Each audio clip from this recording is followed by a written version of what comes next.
Now in this question, for some natural numbers n, assume that 15,000 factorial is divisible by n factorial the whole factorial. The largest possible value of n is question.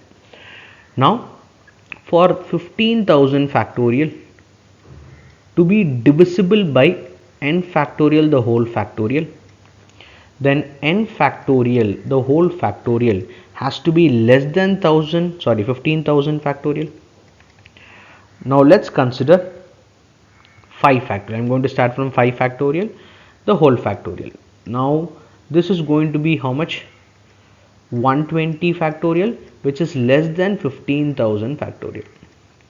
Now 6 factorial the whole factorial, which is going to be a 720 factorial, which is less than 15,000 factorial. Now let's move to the next number, 7 factorial the whole factorial, which is going to be a 5040 factorial. Still it is less than 15,000 factorial.